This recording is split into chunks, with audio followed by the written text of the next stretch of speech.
Who do they work for? And so on and so forth. So these are things that are there. And I remember that in the address to Parliament on June 30th, that is before then, when Lord Listowel was still the Governor General for just one night more. Nkrumah stated that the Republican Constitution was necessary because our convictions that we need a form of government which will more truly interpret the aspirations and hopes of the people of Ghana and give full expression to the African personality. And then he went on to say, the best way of learning to be independent, to be an independent sovereign state, is to be an independent sovereign state. Sometimes I pick it up and read these things for fun, but it also affects me. You cannot be sovereign if somebody outside is controlling your stomach. Whether it's the IMF, whether it's the World Bank, whether it's the Bretton Woods, etc., etc. Why have we become so heavily indebted? And yet we walk on gold. One of my favorite African-centered intellectuals, I'm sure, I don't know if he taught at Oxford, but Basil Davidson, in his Black Man's Burden, a very, very interesting book. He wrote there, he says, the actual and present condition of Africa is one of deep trouble, sometimes a deeper trouble than the West imposed during the colonial years. Tropical forests, such as the world will never see again, have fed the export more. Cities that barely deserve the name have spawned plagues of poverty on a scale never known in earlier times or even dreamed of. Despair wrought civil society. You know, those of you who live in Accra, I came in yesterday. As I was driving, I was looking at people's faces. I could hardly see them smiling.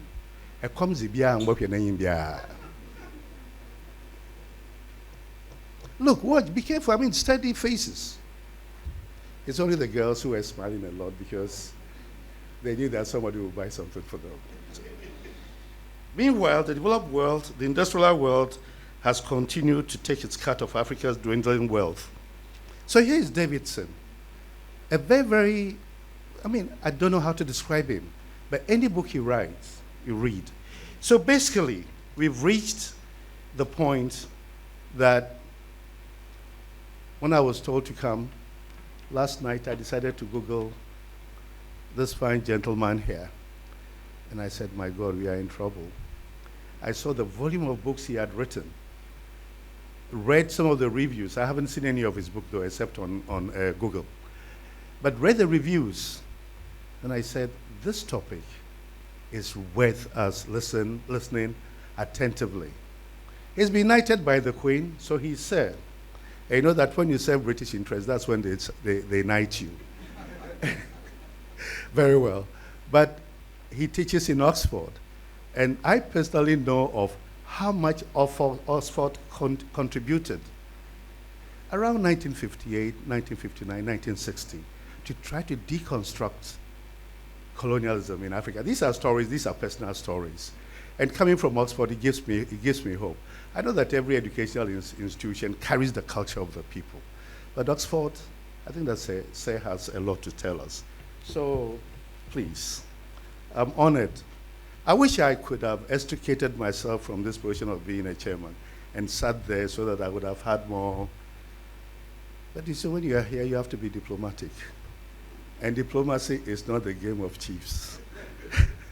So I'm highly honored to take the seat as the chair.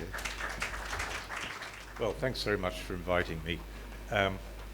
You should always be a bit wary of foreigners. You know, if advice from foreigners was all that a continent needed to prosper, you'd be the most prosperous continent on earth, right? You know, no foreigner can know your own society as well as you do, and every society is somewhat different. So you just use the perspective of a foreigner as well as you choose, right? You know, you use something, you discard other stuff. So that's how you want to treat it. Let me say a few words around the theme of new opportunities and old impediments. That the new opportunities for Africa, one is demographic, or in many ways there's two powerful ones which are demographic,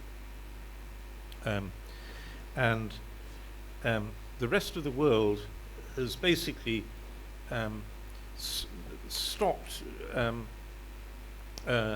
generating an increase in the number of young people.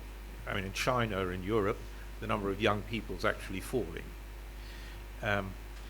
Whereas Africa is the continent of youth.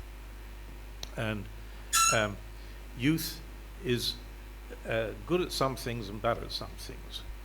What it's really, really good at is adopting and adapting. Youth has got a mindset which is able to pick up new stuff quickly. And old guys like me, that's what we're really bad at, right? I don't know how to use my iPhone.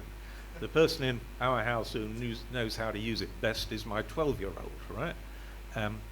And so much, because of this very fast pace of innovation and technological change around the world, a population that is good at adopting and adapting is a big asset. Right? So firms that are trying to stay alive in a world of rapid innovation, firms around the world will find Africa a very attractive environment because of this great pool of young people. So adopt and adapt is a great asset. What young people are bad at is they lack experience. And of course, they lack wisdom. I'm sure my two colleagues in their big chairs will agree with me that young people lack the wisdom of age. The older I get, the more important I think wisdom is. That was a joke. What that tells you is that young people are, a society with a lot of young people is very well suited to new activities and very badly suited to old activities. It's really, if you keep on doing the same thing, having a young labour force is a disadvantage, because if you're doing the same damn thing, experience is really valuable. Right? So what you'd be looking for in Africa is a change to a really new structure of economic activity. Right? Whereas what we see when we look at Africa is actually the opposite of that. You're kind of pretty well stuck in two big activities that have been with you for an awful long time. One is small-scale agriculture, and the other is resource extraction, primary activities, right? So your structure of economic activity is suitable for an aging population, whereas your structure of population is suitable for a lot of new stuff, right? Obviously the structure of activity better adapt to the structure of the population, not the other way around. Right? The other implication of this demographics is that Africa is by far the most rapidly urbanizing continent. Between now and 2050, Africa's urban population will triple. Right? So if you think of the African city of 2050, it'll be 2/3 of it is not yet built. Right?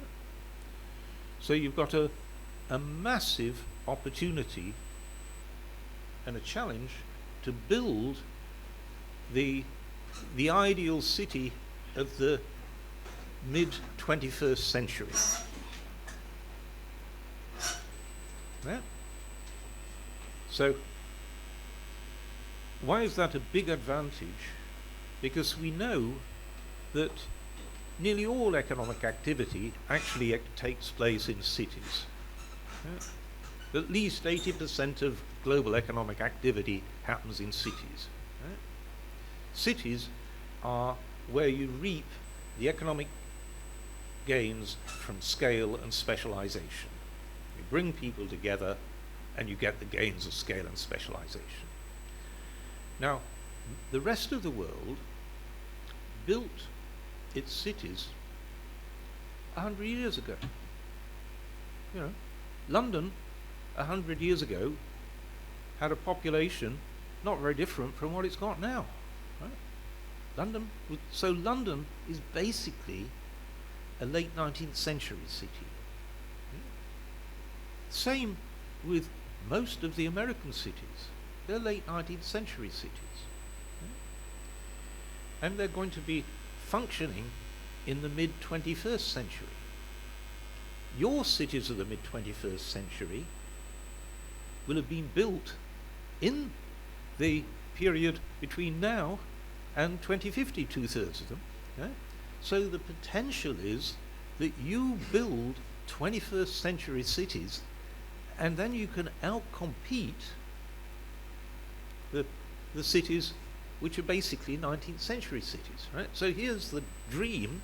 You could end up with mid-21st century with a youthful labour force that's really good at adopting and adapting new stuff, and 21st century cities that are really good at being platforms for new stuff. So you've got the labour force and the cities that are ideal for the mid-21st century. That's the big opportunity. Right? And what's the impediment? Well, the third of those 21st century cities that's already built, the third that you've got, in most of Africa, doesn't even look like a 20th century city. Right? It looks really dysfunctional. Right? You go to Nairobi, and you can't move across Nairobi. It's so congested. Right? I mean, one of my Kenyan friends, his wife was pregnant, and he said, the hospital is the other side of the city, and we've worked out that our best strategy is to drive to the airport, because we live close to that, and then fly somewhere. Okay?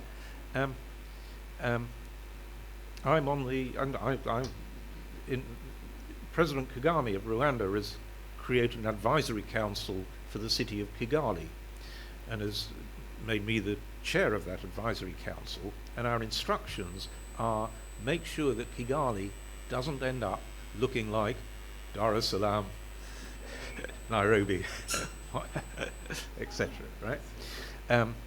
And so far, Kigali looks really pretty impressive. But I don't know if anybody's been to Kigali, but it's a smaller city, but it really is a city that works very well.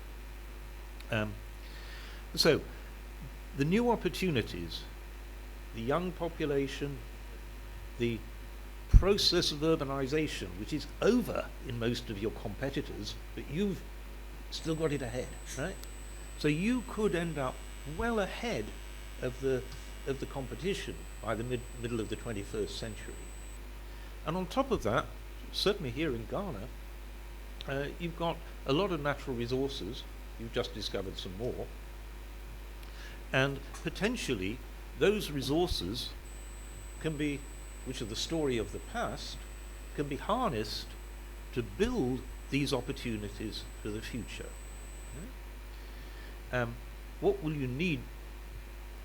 You'll need to equip your young people with the capabilities and motivations that makes them capable of contributing in a mid-21st century city. Right? And you'll need the physical infrastructure of those mid-21st century cities to be fit for purpose, so that they are platforms that are very suitable for all the new activities that those young people will be entering into. Right? What will those activities be? The honest answer is we can't forecast 30 years away. Right? We don't know. Things are changing so fast, we have no idea. Right? You know, 30 years ago, we didn't even have the internet. Right? So all the things that depend on the internet, we couldn't have forecast because the internet wasn't there. Right? But the basic structure, over the next 30 years, we know that there are sort of two big processes of technological change which are driving the opportunities. And one of those processes is improved connectivity, communication. And the other process is robotics. So we've got technology that greatly improves communication, and we've got technology that basically is robotics, which replaces human beings. The general sense is that the technology for better communication is going faster than the technology for robotics. Right? So all the fear and fuss is about robotics replacing people, but the really big story is that the improved technologies for communication will fundamentally create a lot of new opportunities. Right? We can't really think what those opportunities are. Sometimes in my lecture I play a trick and I say, in 30 years' time, your country will be very well suited to producing zonks. And then at the end of the lecture, sure enough, somebody comes up and says, I just missed what a zonk was. And the point about a zonk is we've no idea what the thing is, right? But we've got to ask ourselves, whatever a zonk is, the activity of 2050, you know, yeah, we're into zonks. All our kids are busy making zonks, you know. What will it need? What will it need to make a zonk? Make our best guess now. Right? And our best guess is surely that it will need well-educated young people to make it, and it will need really efficient cities in which you can make it. And what will an efficient city look like? It will look like a city that has very good connectivity within the city, and it will have good and reliable supplies of energy, carbon efficient energy. Right? So the mid-21st century city will have very good connectivity. I mean, when we talk about connectivity, what does connectivity mean? It means workers being connected with the firms that they work, so they can reach those firms easily. It means firms being able to reach the consumers who get their services and products. And it means firms being able to reach each other. In a lot of activities, firms like to cluster together to get scale economies at the level of the cluster. Right? That connectivity is partly a matter of physical transport connections, and partly it's a matter of density. Right? If I want to join my left hand and my right hand, there's two ways I can do it. I can build some infrastructure that links them, or I can move them closer together. Right?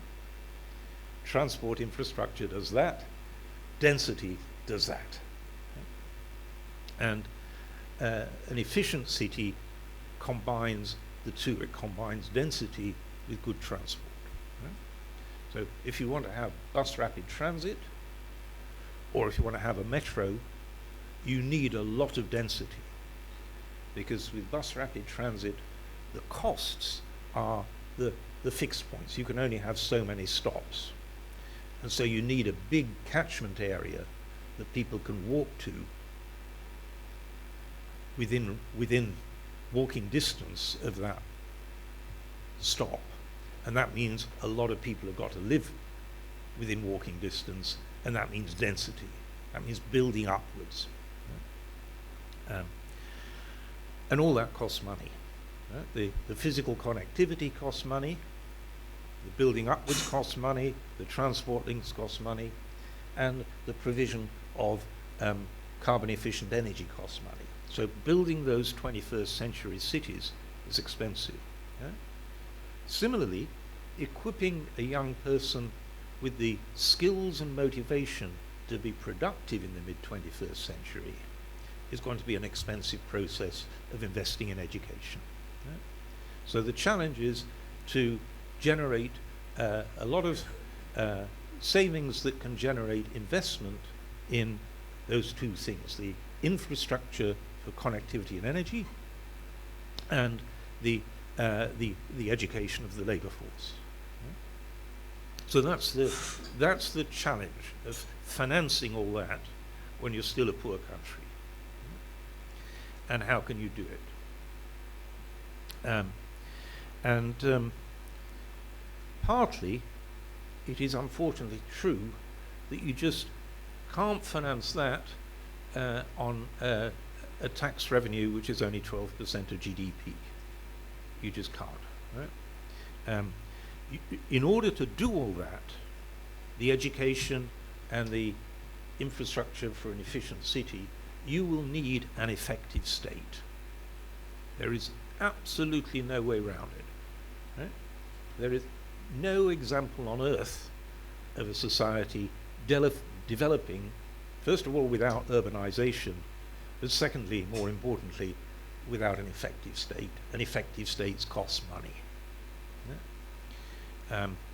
If we look at the most successful societies on earth, Norway, Denmark, Sweden, such like, they're all generating tax revenues more like 40% of GDP than 12%. You know? And that means that everybody has to contribute.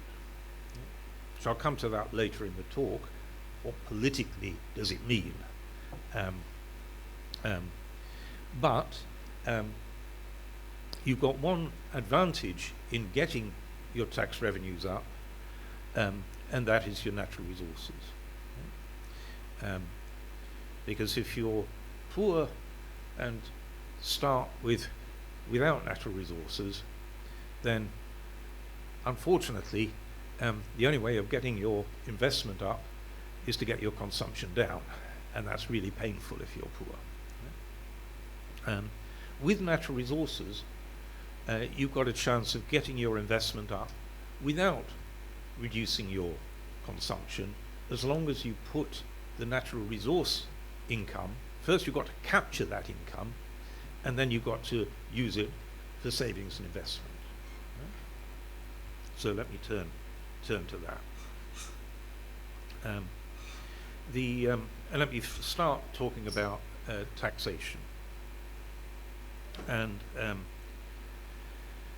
you've just discovered quite a large oil discovery, and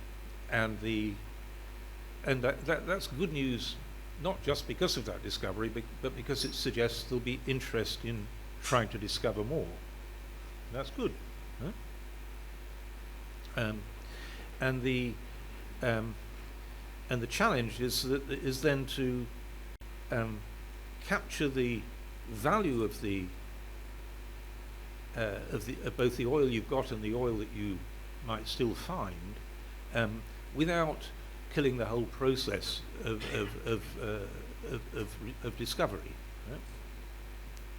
So one option is for you to do the discovery yourself.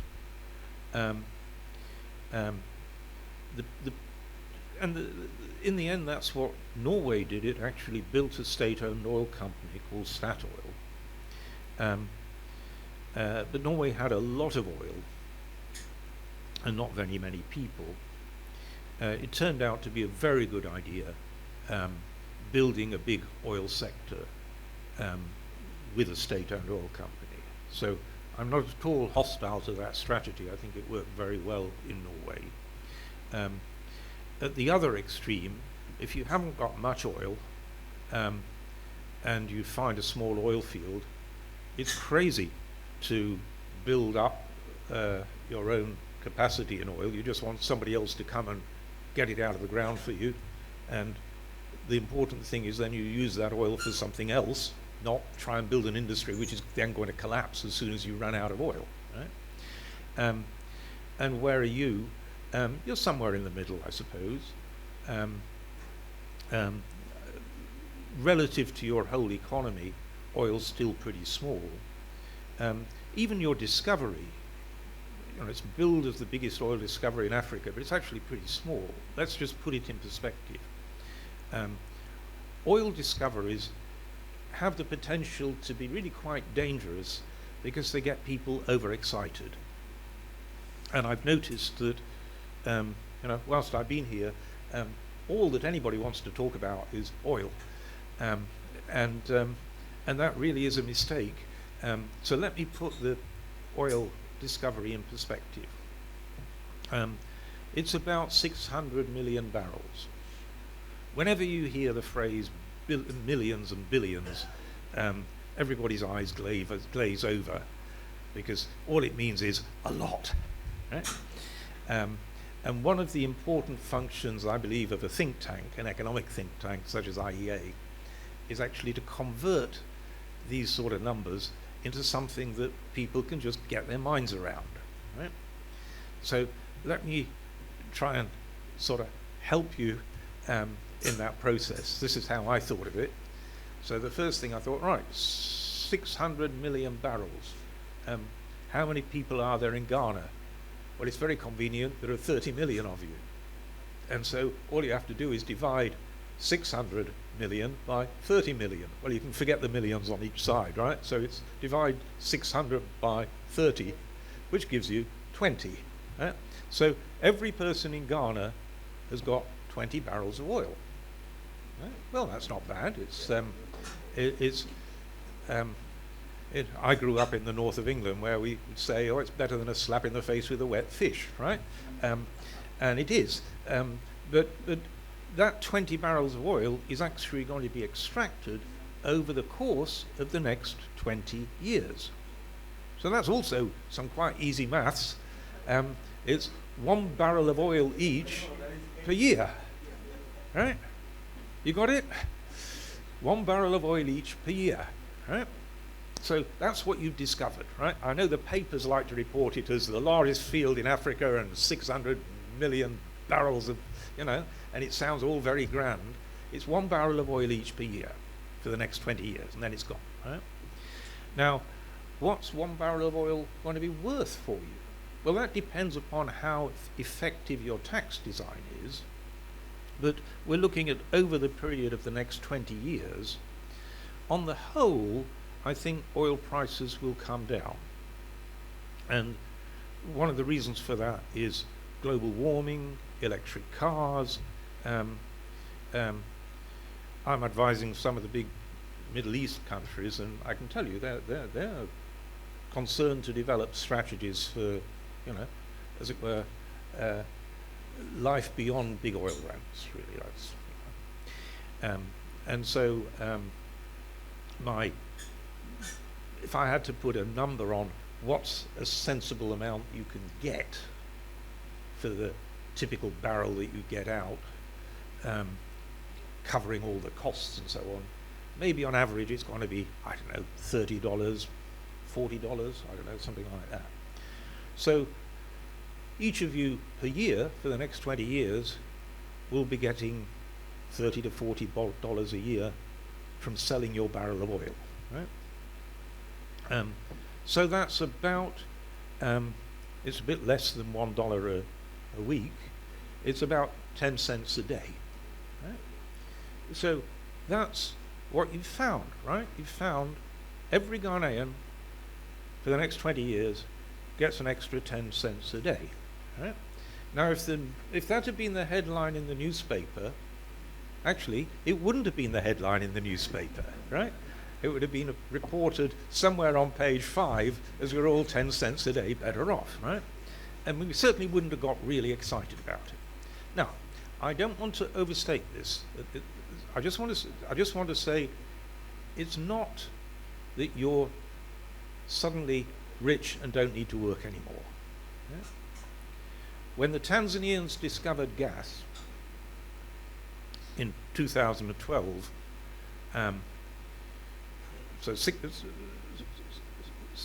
just a few months after they discovered gas, they brought me in to advise, and I asked them the first question I asked them is, have you sorted out who owns the gas?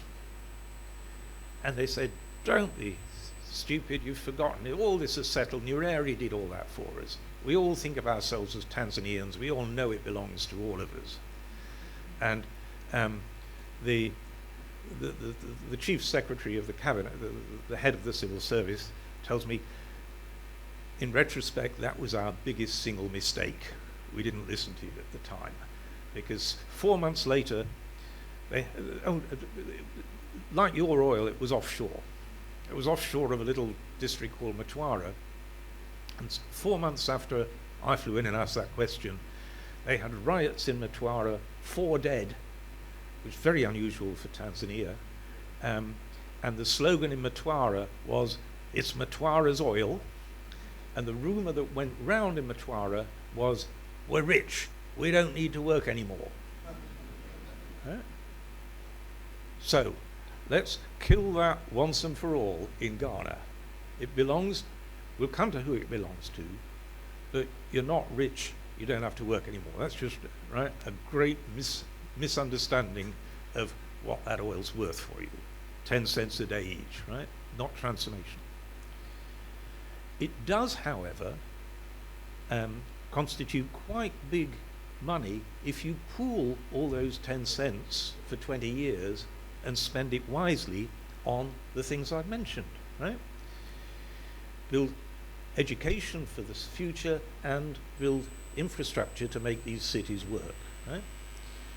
So that's really the message. That, we won't have to tighten our belts so much if we do that. Right? Here's a ready-made opportunity. Let's use it for the future. Why should we use it for the future? And here's the business of ownership. I believe that this generation has potentially a very strategic role. 2 generations ago, your grandparents pioneered liberation in Africa. You're the first African country to get independence. So your grandparents pioneered that, and it swept across the rest of Africa following you. Yeah? And you can also be pioneers this generation in harnessing this natural resource. And again, you're just the right size of country to get copied. Charles, I think, mentioned Vietnam, right? Yeah. Now, Vietnam didn't pioneer in East Asia. Vietnam copied. Who did it copy? It copied South Korea. South Korea did pioneer. In fact, it was a real privilege. I met the 3 old guys who had been architects of the South Korean economic reforms in the 1960s, and just think what they could tell their grandchildren, you know. When we started in the 1960s, South Korea was at $300 per capita, and now it's a full member of the OECD, you know. You can be the pioneers across Africa of harnessing natural resources for a prosperous future. And the key word here is stewardship, because your role is stewards of the natural resources you take out of the ground. These resources have been under the ground in Ghana forever. There's only one generation that's going to take them out of the ground. When they've taken out of the ground and sold, they're gone forever. And then the question is, what do you leave behind?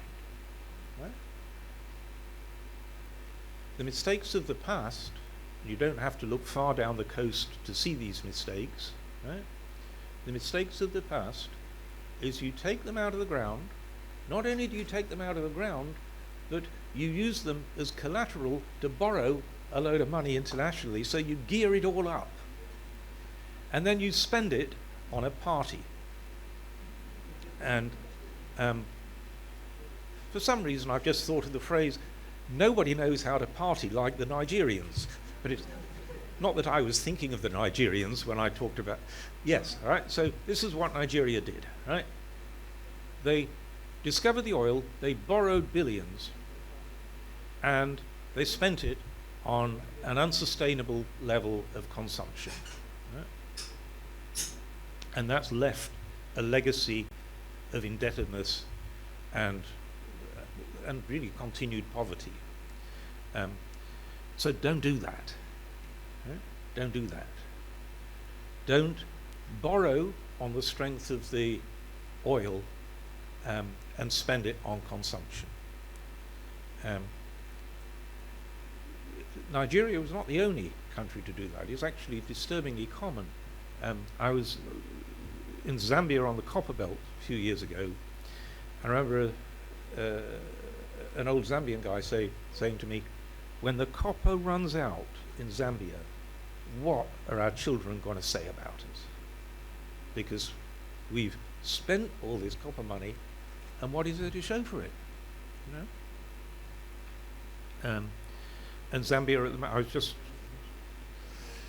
with a very senior Zambian earlier in the week, and they're now struggling with very heavy levels of debt.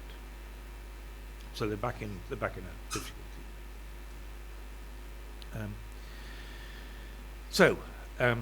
Don't borrow and consume, save and invest. And now we come to the questions, how do you invest and what do you invest in? Right?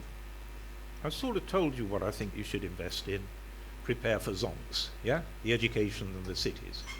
But what I haven't talked about is how you do it. And it's going to be public spending and public investment. Public spending on education, public spending on the infrastructure for cities, and managing that public spending process is really challenging. What you need is very good capacity to implement public investment projects and more generally public spending. And you have to ask yourselves, do we at the moment have that capacity? Yeah? Now for public investment, it's actually now, there's an international benchmarking process, and I recommend it. You can just Google it. It's called the Public Investment Management Assessment. And it's done by the World Bank and IMF, but it's just fairly sort of standard methodology. I don't think the methodology is very controversial. But I'm rather proud of having done that, because I'm the guy who lobbied these agencies for years to say, you've got to do this benchmarking process so that countries can see where they are. Only if you can benchmark something can you commit to improve it and tell whether you are actually improving it. Yeah? So before coming here, I looked at how Ghana's at the moment benchmarked public investment management assessment, and it assesses 4 different aspects of the process. One is project design. Yeah? Are you doing a good job of designing a good project? Right? I just came through your airport. Looks very nice to me, right? That's the design stage. That's actually relatively easy. The next stage is project selection. You can't do everything. Are you selecting the most useful things to do? And Ghana doesn't come out badly on project selection. No? The third thing is project implementation. And there you don't come out that well. Right? I tend to think of how you're doing relative to Rwanda, because I work with Rwanda quite a lot. On project selection, you're doing rather better than Rwanda. On project implementation, you're doing rather worse Right? So they need to come to you and learn about the project selection, but you could usefully go to them and learn about project implementation. Right? Learn from each other. Right? Learn from each other. I did this a little while ago for a group of 6 or 7 West African countries, and if you all got the best from each country, you'd have been ranked about number 5 in the world, because you all got different strengths and weaknesses. But of course, nobody did learn from anybody else, and so actually none of you were that strong. Right? So that's the recommendation is first benchmark, and then commit to improving on that benchmark. I call that process of improving, I call it investing in investing. Investing in the capability to do investment well. And there's a sequence. Until you do that, improving your capability to invest, you shouldn't try and push a lot of money through. Because if you try and spend a lot of money pushing it through a system that is already rather weak, you try and ask it to do a lot more than it's doing already, what happens? Does quality go up or go down? Right? Obviously quality goes down. People are just overstretched, they cut corners, and so if you try, that's why borrow and gear up is such a bad idea. If you go and borrow and gear up and have a big investment push until you've improved the implementation capacity, you'll crash the capacity you've got. Right? And then it's really hard to get out of that. Right? I learned that a long time ago, because my first block of research in the 1970s was on the coffee boom in Kenya. And they used the coffee boom money to indeed gear up and push a lot of money through the system, and the system completely collapsed.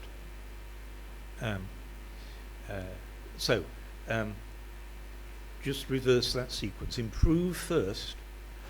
Until you've improved, and if you're getting oil money, just park it abroad for a while. Keep it safe, well invested abroad. Right? And then as you build the capacity, you bring it back. I don't believe in these sovereign wealth funds that park the money abroad forever. Not for Africa, because Africa's very short of investment. So it's sensible to park it abroad for a while, but not forever. Right? It makes sense for Norway to park it abroad forever, because Norway already has more investment per worker than anybody else on earth. Right? They don't need more. They don't need more bridges, they don't need more roads, they don't need more anything, right? Every Norwegian worker is awash with capital. Right? And so for Norway it makes a lot of sense to say, let's own some capital in Brazil or in China, and we live off the return on it. That's what they're doing. And that makes a lot of sense for Norway. It doesn't make sense for you. Right? But it does make sense to park the money abroad whilst you built this capacity. Right?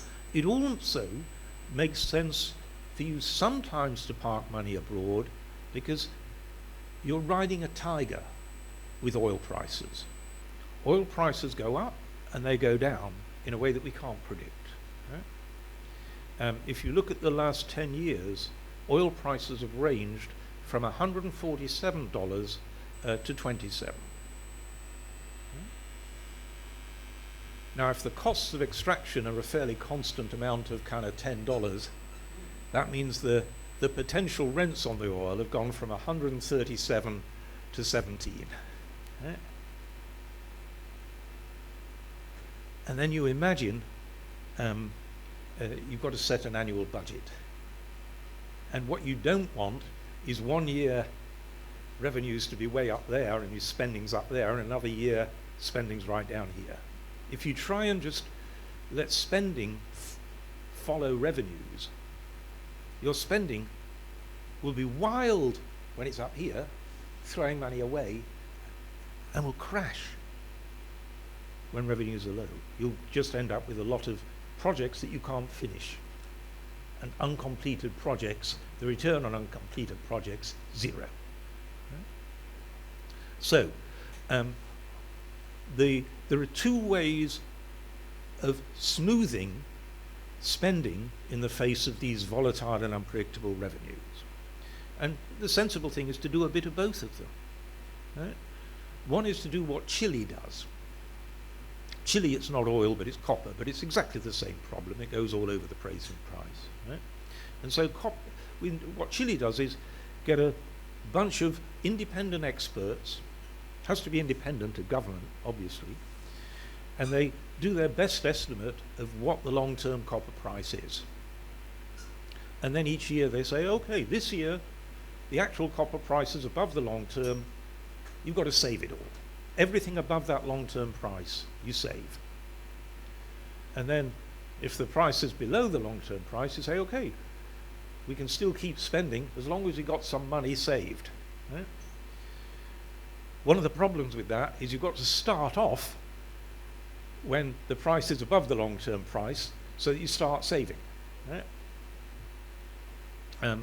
I know the brave Chilean finance minister who introduced that rule, and he tells me it was politically hell.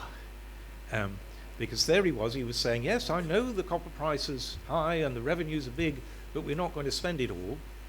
We're going to save all this money. And he had to explain when he took his children to school why he was being burnt in effigy in the streets, because people so hated him.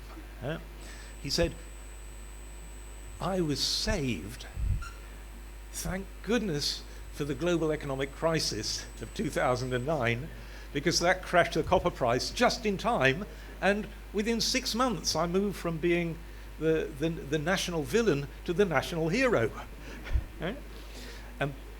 So at some stage you've got to start this savings rule if you do that, You've got to, so frankly, I think oil prices are a bit over their long-term value now because they've been puffed up by geopolitics, what's going on in Iran, what's going on in Venezuela. These crises might go on forever, but on the whole, geopolitical crises come and then go.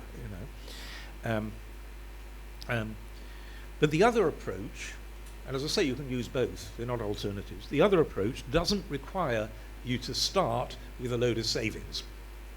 And that is what's called just hedging the price. So, and I think you can do this at the start of each budget. So you set a budget for 12 months, and implicitly, if oil revenues matter, you're assuming something about the oil price. So suppose that Ghana's budget this year assumes a $65 oil price, let's say. And then you work out, well, we could get away with things as long as it doesn't fall below 50. But if it falls below 50, we wouldn't be able to implement the budget. Then it would be sensible to go to the futures markets for oil and say, if the oil price during the next 12 months falls below 50, you pay us. You pay us the $50. You make up the 50. And in return, if the oil price goes up above $100, you keep the money above $100. So, right? And any of the international banks will do that sort of deal for you. I mean, what I'd be inclined to do is to say to to 3 international banks, we want that for each budget. We want to hedge our price at 50. You compete amongst each other for the highest price that we can top out at. Is it 100? Is it 110? Is it 90? And you get those 3 banks to compete, and they'll kill each other. That's using structured competition. Let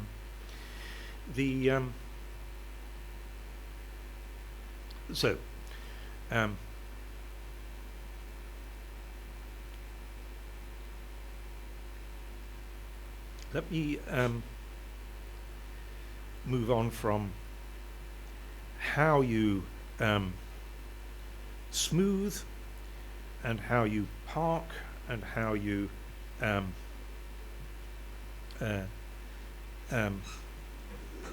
me turn to the other aspects of building state capabilities.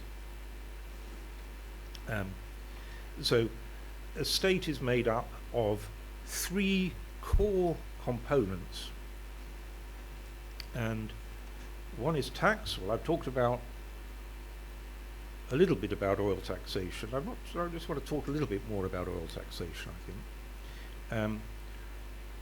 All natural resource taxation is peculiar because you're trying to do 2 things. One is you're taxing corporate profits just like any other company. A manufacturing company, a bank, whatever, they make profits, you tax the corporate profits. The typical band in which you can tax those profits is somewhere 20 to 30%.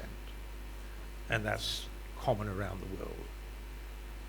But with natural resources, most of your tax is doing something completely different.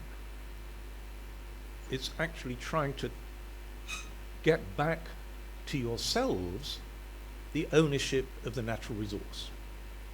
In fact, the company that's extracting them out of the ground is just the custodian temporarily. They've got the oil, but it's your oil. And you need to leave with it enough money to cover its costs, its profit, its risks, and so on, so that it's still willing to be there, but it's your oil. Yeah. If you sell a barrel of oil at the moment for about $70 and it costs $10 to get out of the ground, there are $60 of what economists call economic rents. They belong to you. But the company's not going to just hand them over. That's what the tax system's for. And here's the basic principle, that you need to get that tax by a pretty sophisticated design of tax that chooses to put the tax on things that you've got the capacity to observe. Like anything else in tax, if you try and tax something you can't observe, you're unlikely to get very much, right? Because it's entirely voluntary. Right? So if you can observe it, tax it. If you want to tax it, build the capacity to observe it. Yeah?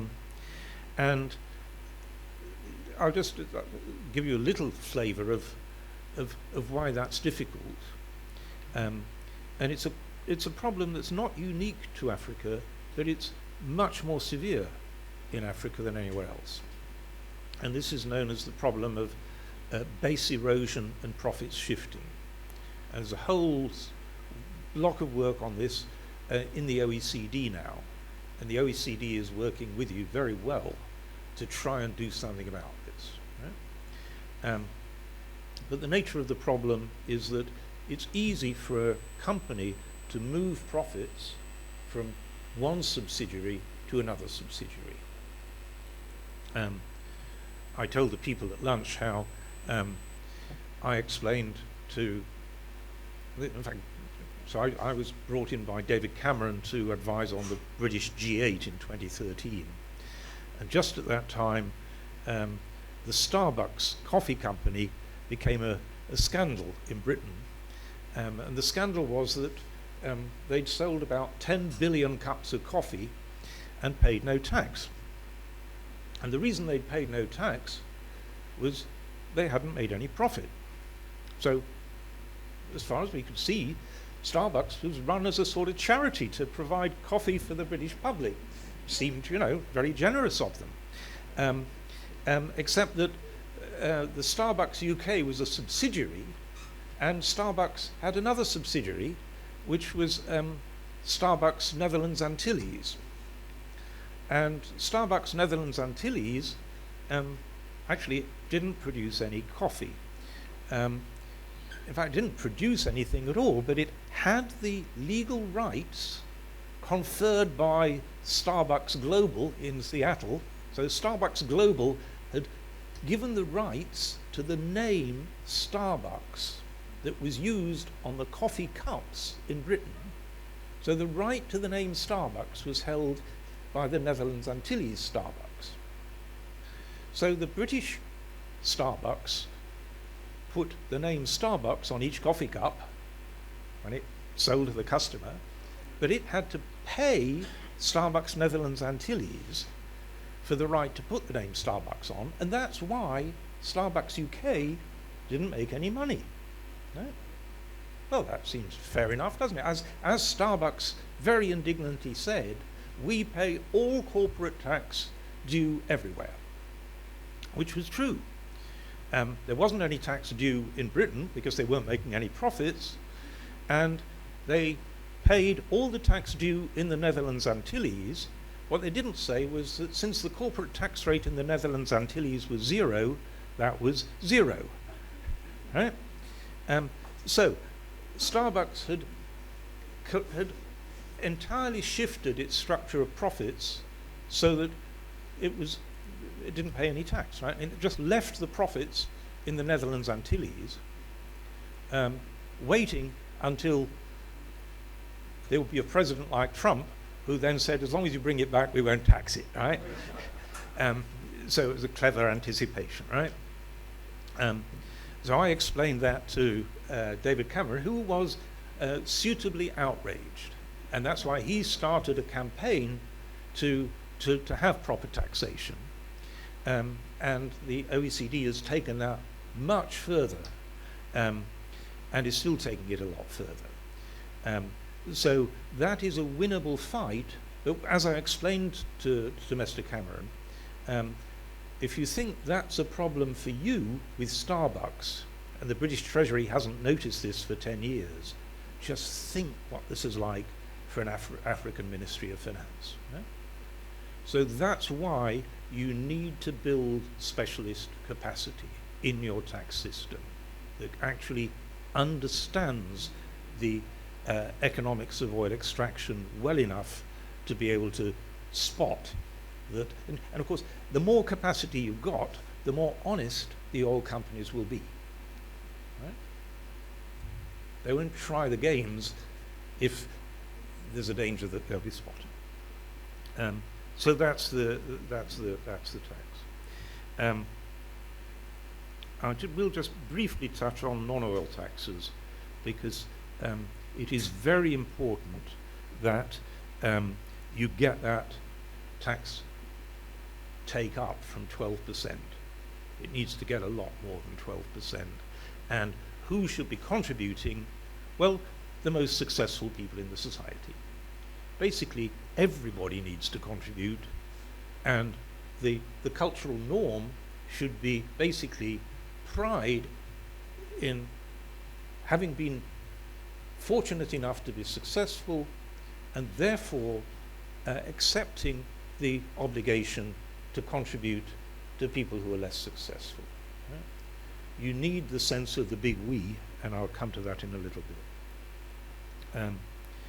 Moving on, so tax is one of the 3 pillars of the state. The second pillar is the rule of law. And the rule of law is not just laws. It's the whole structure of abiding by laws. It's the police, it's the courts, it's the judiciary. Yeah?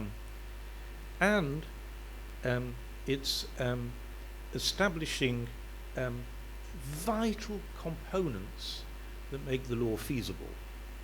And the 2 I would stress most are you need to establish personal identity and link personal identity to unique ownership of land and property. And at the moment, you don't have that. You have got a new system of bio-identity, and that is enormously valuable as that rolls out. Until and unless people are able to establish their unique identity, their identity can be stolen. And if people's identity can be stolen, you can't get started with building a credit relationship, with borrowing and owning something. If your identity can be stolen, you've not got the power of agency. And so that move to bio-identity is a very good thing.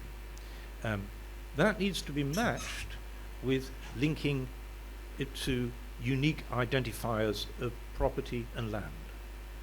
Now, I believe you've just done a geo-identification of all your postal addresses. So every little plot of land now has a geo address, which is great. And so the remaining task is to link your geo-identities of land to your biological identities of people and get that unique establishment. That's vital, and it's most vital for cities.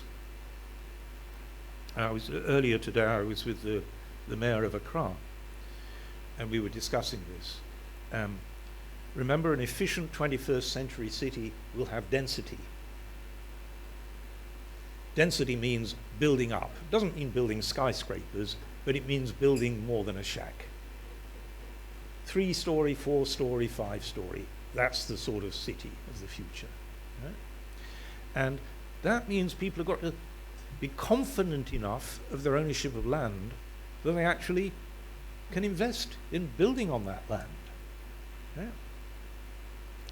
In an unpaid capacity, I'm a non-executive director of an American company which is investing in affordable housing in Ghana. And we started building affordable housing in Accra, and then we did a partnership with a local landowner in Accra, and then out of the woodwork, once we'd built, somebody came along and said, "Oh, that land's mine." So we went to the court, and the judge said, "Look, it's ours, it's yours. You're quite right. This guy claiming that it's his, that's wrong." So we felt we carried on building. And then somebody else came out of the woodwork and said, "Oi, that land's mine." We said, "No, it isn't. We've just had a judgment from a court. It says it's ours." So we took him to court. And again, a different judge said, "Yeah, it's ours." So we said, "Great." So we carried on building. Yeah? And then, guess what? Somebody else came out of the woodwork and said, "This land's mine." Yeah? And we said, "No, it isn't. Here's our legal title to, we bought it. Here's the judgment in this court. Here's the judgment in that court." He went to see a different court with a different judge, and that judge said, "Oh, I think it is his after all." Huh?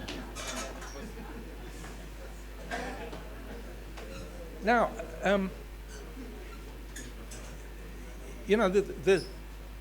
the sad thing about that is it's funny, but it's worrying, right?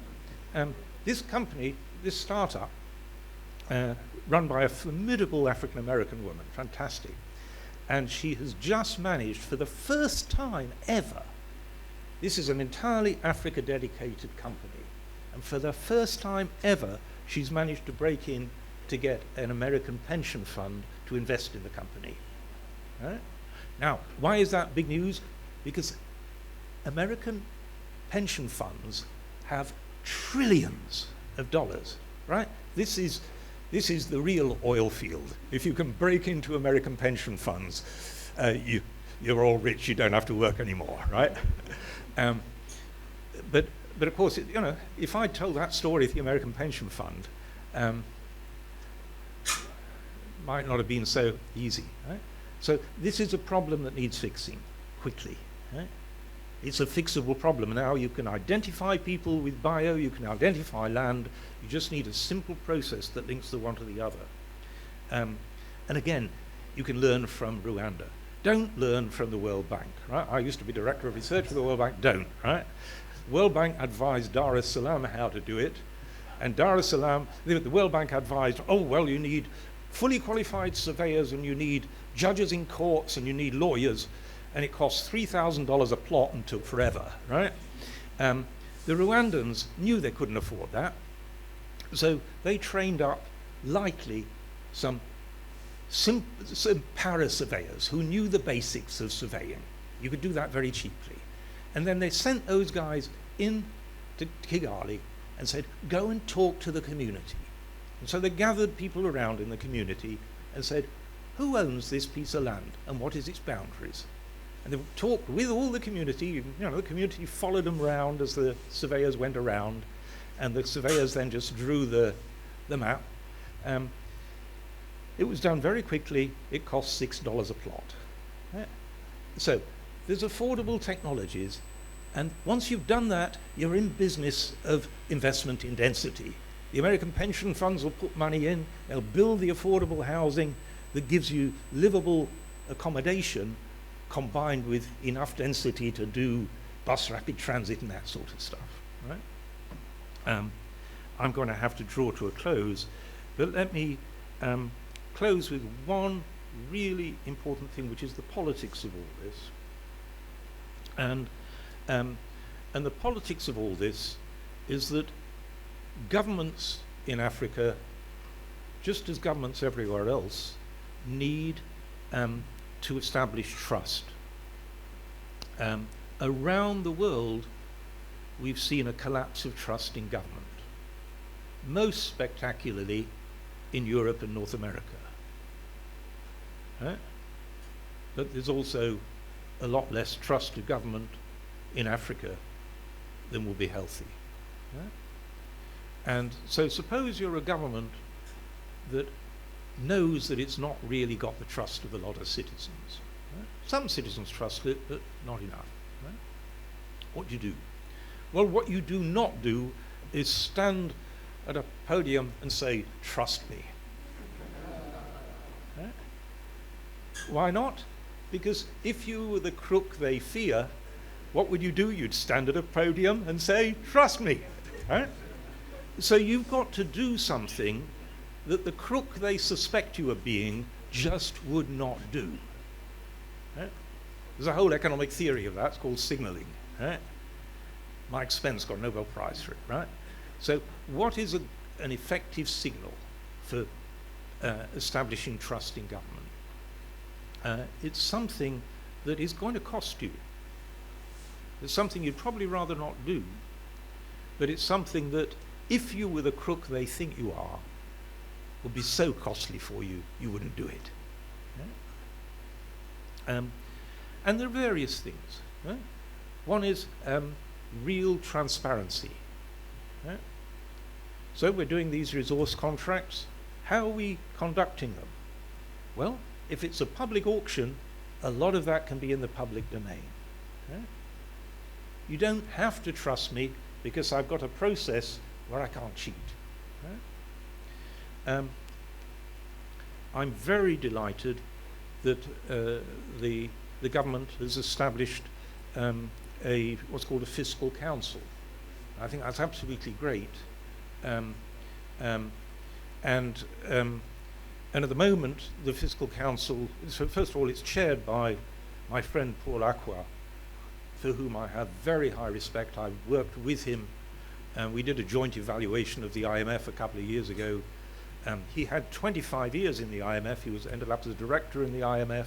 Then he was your governor of your central bank. He's apolitical. Paul Acquah is the sort of really competent, capable guy above the political fray that all Ghanaians can be proud of. And it's very good that the government has brought him into use. It's great that he's advising the president. It would be great if he was advising the whole society, really. I mean, it would be great if he advised the State Council, Parliament, such like. So these are simple things that that a government can do, which says, you don't have to trust me, trust Paul Acquah. And you should trust Paul Acquah. He's a good man. So that's the trust problem. And then finally, what should politics look like? And of course you can be proud of yourselves. You've built a peaceful democracy, and that's great. Right? there's a lot of talk about how wonderful autocracies are, and don't forget, if autocracy is what Africa needed, Africa would have become rich very fast. But we do know now, and we learned it painfully, that a democracy only works within a range. You know, democracy in the Arab Spring became pretty damaging pretty fast. And so what are the bounds within which democracy works? And it's bounds where all parties accept some common features. And I think there are three features that need to be in common, and here I'll finish. One is you need a common sense of sort of shared identity that includes all Ghanaians. Whatever characteristics you have, all Ghanaians need to be able to use the word we. And why do you need that common sense of we? Because you have a common purpose of building a better future. You all share the same fate. You're all sailing on the same ship. And you will, to a large extent, succeed or fail together. And as I started by saying, this generation is the generation which, by showing good stewardship, can pioneer the ascent for Africa from poverty to prosperity. Right? So you need the big we, you need the common purpose, and that common purpose needs to be looking forward. So forward-looking common purpose, a better future for our children. Yeah? The antithesis of that is looking backwards with oppositional identities of grievance, narratives of grievance. We, our group, are poor because of what your group did in the past. And when we get power, you wait what we're going to do to you. Yeah? Heard that one? Right? That's the politics of dysfunction. And the tragedy is that the politics of dysfunction, the small we threatening some other identity and blaming with a grievance on the past, that produces such dysfunctional outcomes that it actually seems to validate its own prejudices. You are indeed poor because of what the other group did for you, right? And so you're going to do to them what they did to you, and you'll stay poor. Right? And conversely, the forward-looking common purpose, that also becomes self-validating. In Asia, this is what Lee Kuan Yew did in Singapore. He inherited a country bitterly divided in 1961, racial tensions between Malays, Chinese, and Indians, ideological tensions between communists and Democrats. It had just been thrown out of the Malay Federation, so it's surrounded by enemies, and it was very corrupt. And now, it's about the most prosperous society on earth. It's right up there with Norway, and it's as clean as a whistle. Right? And what Lee Kuan Yew did was say he created the big we. Whatever else we are, we're all Singaporeans, first and foremost. We all have this common purpose of building a better future. And then the final step, this is where I close, is because we all share a same fate, we've got a common future, we all have obligations to each other. And it's that final step. The big we comes with big obligations to each other. That's why, and it's that big obligations sense, we all have obligations to each other, that has enabled Norway to build a tax system which, despite the oil, is still a very high tax country, not just for oil, but for income.